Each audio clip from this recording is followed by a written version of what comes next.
Hi, if you're new around here, I'm Max and this is Rose. She's a Mercedes-Benz 310D Luton van. She's also very rusty and needs a lot of work. I plan to do most of the welding and repairs myself to get her through the first MOT in 5 years. Make sure you hit that like and subscribe button to come along for the ride. So new radiator going in, along with a new water pump, a new thermostat, a new alternator, and a new auxiliary belt. And then while I'm at it, the fuel filter was really easy to get to because normally the radiator pipe's right there in front of it. So new fuel filter as well. So big mission, but to get to the water pump I need to take the fan off, and I'm having issues. They're all Allen key bolts. Allen key bolts really aren't the best. They sort of round off quite easy. I haven't rounded off any yet, but I'm just scared of doing so.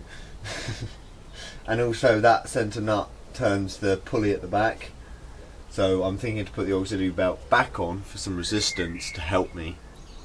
I'm not going to replace the radiator yet to okay, fine, I need to get to this bit. I'll replace the radiator. 100 quid. Thermostat, okay, 120 quid. Alternator, because that's only the 55 amp, okay, 230 quid. Water pump, 250 quid. Auxiliary belt, that's 35 quid. They do ones that are like 20 quid and 15 quid, but they're the without the power steering, because that adds a whole bit on going over here. It's the power steering. So yeah, mine was like the most expensive one, 35 quid, so that's like 300 quid. All the bits came to about 350 quid by the end. So that's great. My aim is to get it back together this week, and it's Thursday. It gives me 3 days to take it apart and put it back together. That's not going to happen, is it? I have no idea what I'm doing with engines. That's what I want to learn. I'd rather have someone here with me, so I might get someone to come over the weekend to give me a hand, because I've got to change over the water pump and everything, like I said, and I've got no idea what I'm doing. But that's the thing, if you guys don't know what you're doing and you think I'm mad for just doing this, trust me, I don't know what I'm doing. If you feel unconfident and your van failed its MOT for like a shock absorber or a bush somewhere or an exhaust mounting point, don't pay someone to do it, just do it. Give it a go, and what's the worst that could happen? Probably something quite bad, but you know, even if you just know a mechanic and you just say, hey, got any advice for changing this, and they give you some, just give it a go. That ring's got to come off. Oh no, okay. My bad. Oh, let me grab the parts. Just like proper on there, that's all. What did you do with that bolt I gave you? That one's being a pain, isn't it? There you are. Can't get them out of there.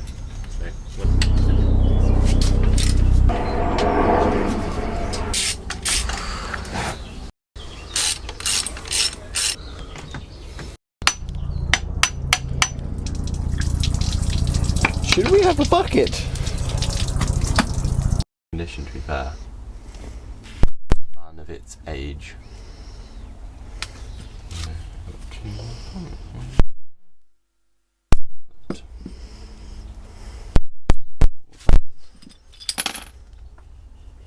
Oh, it's got like a K strain on it. That's odd. And I'm really surprised there's no rust. Like, it's not orange. Usually with water pumps they go all like orangey.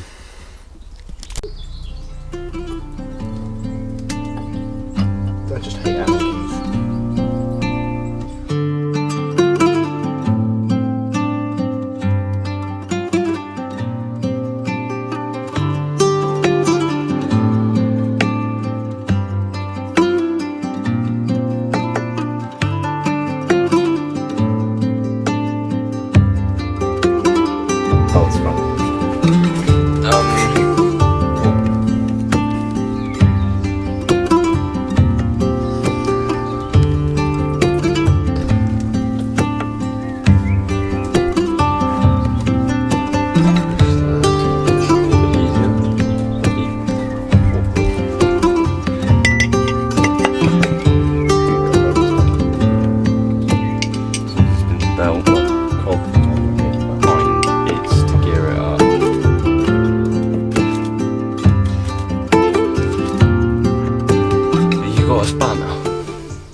for spanners? No, for undoing the filter.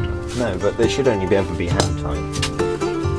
Yeah, but This one doesn't look too old though. I kept thinking all the service parts looked quite new on this.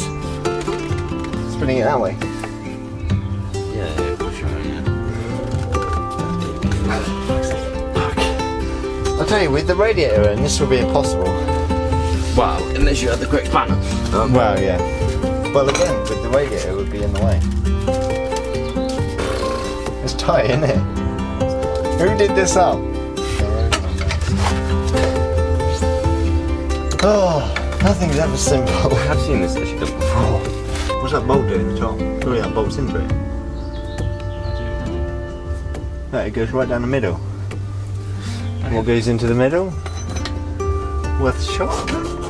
If this works, I'm not actually, it might not work yet. That's moving. Yeah, yeah. So the reason we couldn't get it done by hand was because it wasn't done up. There would be T1 owners just going, ah! Bolts on the top, suckers.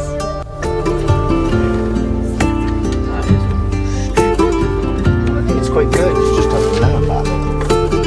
If it leaks, yeah, we can always do it more. That's good. Okay, now the fan wants to go back on.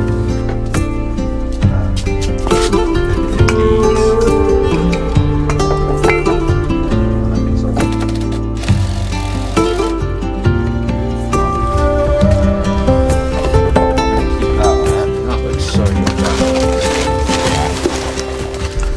Get in there. Okay, so we filled up the water and that's all good. We've put all this on. So, but just wanted to hook up the alternator before obviously running the engine, but it's slightly different. So I just wanted to show you any T1 owners. So here's your standard old 55 amp alternator. If any of you are thinking of upgrading for a camper van, here says D+.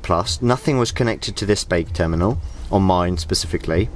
It was on this smaller spade terminal, and then the two big spade terminals are both red cables that go to a B+, and this is the blue and white cable.